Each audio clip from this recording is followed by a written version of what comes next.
Zane Clodfelter with Otters TV here with Ryne Buchanan, the broadcaster for the River City Rascals. We're recording this for the Otters, the final regular season home game for them.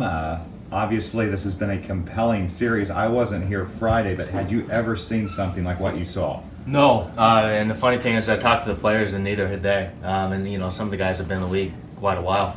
It was just a crazy turn of events there with the game Beardsley had going into that ninth inning, a two-hitter, and then all of a sudden the Otters just, for whatever reason, couldn't throw a strike, and 8 runs. Yeah, no, it's amazing.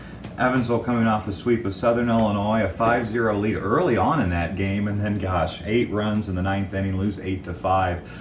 What has it been about River City where they've had the Otters number here at Bosse Field this year? I don't know. I don't know if it's just that they like playing on the natural surface or if they, the history of this place. But for whatever reason, it's worked out well until last night. And then Otters were able to get that first win against the Rascals here at Bosse.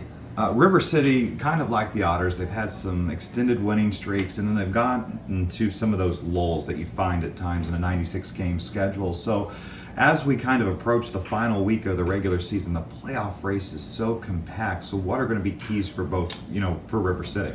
Well, I think for River City, the big thing is that it's an experienced team. One of the bummers of this season is we have not had a guy picked up by affiliated ball, but that's also because we've got some older guys on this team that have been in the league for a while, and they're playing really well. And I think this is a veteran-led team, great locker room, guys all get along, and they're in it to win it here. And I think they got as good a chance of anybody who's taking the whole thing. Yeah, and see, the thing for Evansville is, a bummer for you guys. It's a good thing for the players that we've lost to affiliated baseball this year, but it's a bummer for the Otters as a team overall because before losing Luke Rennie and Patrick McGuff and Logan Taylor and just recently Alex Phillips, the Otters were 5-6 games over 500. They lose those guys and had to bring in new players, and it took some time to adjust. And that's, I guess, one of the challenges of the Frontier League. Right, yeah, and the Rascals have had basically since opening day their core intact. And really a lot of these guys like Mike Dragella, Clint Freeman, Hector Hernandez have been here for a couple years, and they've gotten used to the team, and I think that's been a big reason why they've been so successful this year. Yeah, the amazing thing is, there's such a logjam not only in the wild card but in the division as well, and that's why Friday's loss for Evansville, from an Otters perspective, I should say, really hurt Evansville because, man, that would have put them in very good position. Right, yeah, and I know the Rascals' last 6 games after tonight are all against teams in that hunt. We got 3 versus the Miners, 3 versus the Freedom. And, a few weeks back, if you would have told me that we would be in the division lead right now, I would have thought you were crazy because the Corn Belters really had our number. They won 6 of the first 7 games we played them this year, and then all of a sudden we won the last 5 and vaulted into that top seed, and then really haven't looked back since then.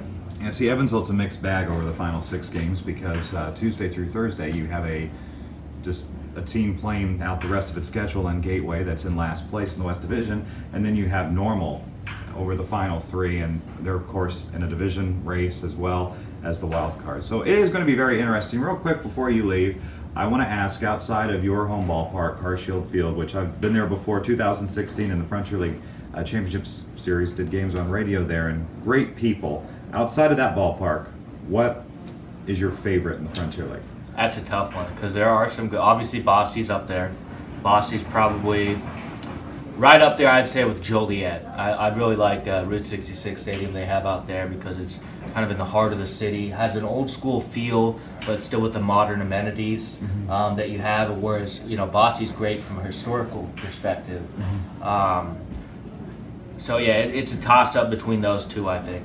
Yeah, believe it or not, you're not the first person to say Joliet or Bosse Field. I have not been to Joliet Stadium. You got to make it. It's a good place. You can see the old. They've got the old historic high school that you can see from basically behind home plate. It's got a really cool feel. Yeah, that's really good. I should have gone to the Frontier League All-Star game when it was held in Joliet last year, but just didn't make the trip. Well, maybe the Otters will take on the Slammers in the playoffs. Yeah, you never know. So I'm not trying to count my Budweisers before they're poured. I'm just probably.